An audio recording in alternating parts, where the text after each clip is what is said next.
Assalamualaikum warahmatullahi wabarakatuh. Banyak kita dengar dan kita lihat di masyarakat, ketika seseorang diletakkan atau ditetapkan sebagai tersangka yang diduga melakukan tindak pidana, maka ada sebagian tersangka tersebut terhadap dirinya dilakukan penahanan. Namun ada juga tersangka yang lain terhadap dirinya tidak dilakukan penahanan. Terhadap persoalan hukum tersebut, kami dari kantor advokat dan konsultan hukum Abu Bakar Siddiq mencoba menjawab persoalan hukum tersebut. Perlu kita ketahui bersama bahwa seseorang dapat ditetapkan sebagai tersangka yaitu ketika dalam proses penyelidikan ataupun penyidikan telah ditemukan dua alat bukti yang cukup untuk baru dapat orang tersebut diletakkan atau ditetapkan sebagai tersangka. Tentu alat bukti tersebut sebagaimana yang dinyatakan dalam pasal 184 KUHP. Di dalam pasal tersebut sudah dinyatakan seseorang itu ditetapkan tersangka harus ada dua alat bukti yang cukup, seperti adanya keterangan saksi, ada bukti surat, bahkan juga ada petunjuk, juga bila dibutuhkan adanya keterangan ahli, bahkan juga kalau proses itu sampai ke pengadilan ditambah lagi dengan keterangan terdakwa. Apabila sudah ditemukan dua alat bukti tersebut, maka orang tersebut telah dapat ditetapkan sebagai tersangka yang melakukan suatu tindak pidana. Maka terhadap jawab persoalan tadi, kenapa orang bisa melakukan penahanan, kenapa tidak?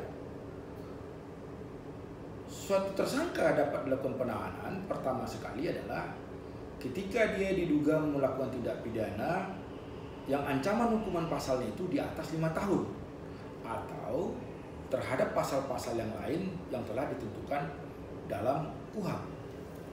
Lalu juga di dalam pasal 21 KUHP ada 3 syarat orang tersebut dilakukan penahanan. Pertama, diduga dia akan melarikan diri. Tidak bisa kita pungkiri banyak orang-orang yang sudah melakukan tindak pidana tetapi di dalam proses pemeriksaan dia tidak kooperatif, lalu juga statusnya tidak jelas.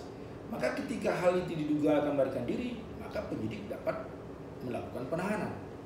Atau diduga dia akan menghilangkan alat bukti atau barang bukti. Karena apa? Ketika proses ini sampai ke pengadilan, barang bukti dan alat bukti ini sangat dibutuhkan di persidangan. Karena dengan alat bukti tersebutlah seseorang itu dapat menyatakan bersalah atau tidak. Sehingga tersangka yang diduga akan menghilangkan barang bukti tersebut dapat juga dilakukan penahanan terhadap dirinya. Atau juga tersangka yang diduga akan mengulangi perbuatan pidana. Tidak bisa kita pungkiri banyak orang-orang yang sudah diletakkan tersangka juga tidak trauma dia terhadap penetapan tersangka. Dia akan melakukan tindak pidana itu lagi atau mungkin tindak pidana yang lain sehingga merugikan masyarakat dan menimbulkan orang-orang tertentu.